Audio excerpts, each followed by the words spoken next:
गुरुदेव, आपके चरणों में कोटि-कोटि प्रणाम।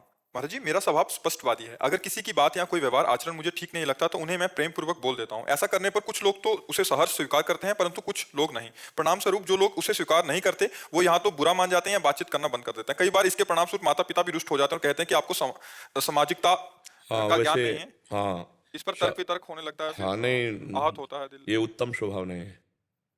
पहली बात तो हमें सबके दोष देखने का अधिकार ही नहीं है।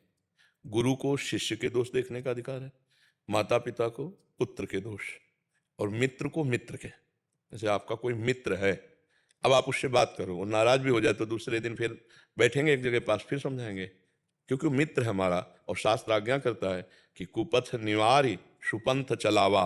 मित्र का लक्षण है गंदे मार्ग से हटाकर अच्छे मार्ग में मित्र को चलाना। शेष जब तक आपसे कोई ना पूछे तब तक नहीं बोलना चाहिए। तेरे भावे जो करे भलो बुरो संसार, नारायण तू बैठ के अपनों कौन गुहार। यदि वो गलत कर रहा है, आप गलत देख रहे हो, तो खड़े तो दोनों हैं, समय तो दोनों का बर्बाद हो रहा है। एक गलत कर रहा है और एक गलत देख रहा है। ये आदमी दोषी है, ये पापी है, ये नीच है, तो जो गति उसकी होगी वही गति उसकी होगी। क्योंकि समय तो दोनों का एक ही काम में जा रहा है ना। एक गलत कर रहा है और एक गलत देख रहा है और एक गलत कह रहा है, उसी का वर्णन कर रहा है, तो आप भगवान से विमुख हैं।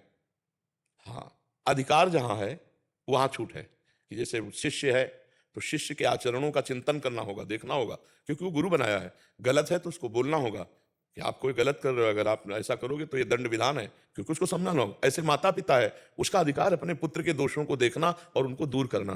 तो ऐसे मित्र है। वो हमेशा क्रोधित रहते हैं और मतलब पिताजी माताजी बहुत कुछ बोल देते हैं। मैं कई बार तो नहीं सोचता, लेकिन कई बार तर्क वितर्क होता है तो बहुत आहत हो जाते हैं। नहीं, तो मैं क्षमा मांग लेता हूँ। नहीं, आप तर्क वितर्क क्यों करते हैं? क्या यही विद्या है? विद्या विनयम ददाति। अपने बड़ों से तर्क वितर्क नहीं करते। अपने बड़े अगर हमें उपदेश कर देते हैं और हमें लगता है इनका उपदेश गलत है, तो भी मौनम, क्योंकि हमें चलना अपने दिमाग से है। आप उपदेश कर रहे हैं, मैं गलत हूं, आगे सुधार करेंगे, या वो गलत है नहीं समझ पा रहे हैं, तो हम मौन। तर्क वितर्क करना तो बिल्कुल खराब है। माता पिता गुरु से तर्क वितर्क थोड़ी किया जाता है। तो उनके आगे मान लेनी चाहिए जैसे भी वो कहते आज्ञा पर विचार करना होगा। हम बोलने पर मना कर रहे हैं।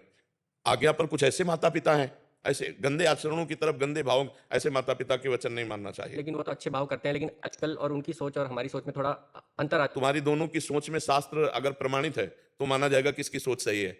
अपनी सोच नहीं, तस्मात् शास्त्रम प्रमाणम थे। शास्त्र और संतों से प्रमाणित सोच को ही सही सोच कहते हैं।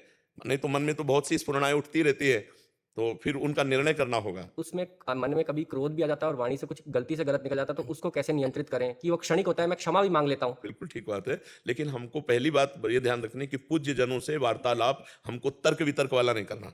पहली बात स्वीकार करो यदि आप इससे बचना चाहते हो। अगर हम भूल से ऐसा तर्क कर देते हैं तो उनकी दी हुई उत्तर पर हमें क्रोध नहीं करना। ये हमें सोचना होगा कि मुझे क्रोध नहीं करना।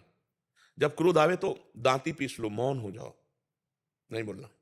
और वाणी भी थोड़ी गलत निकल जाती कई बार।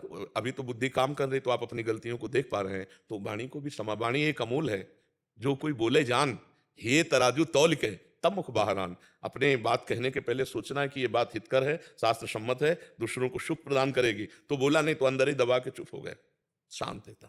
सुशील कुमार गुप्ता जी।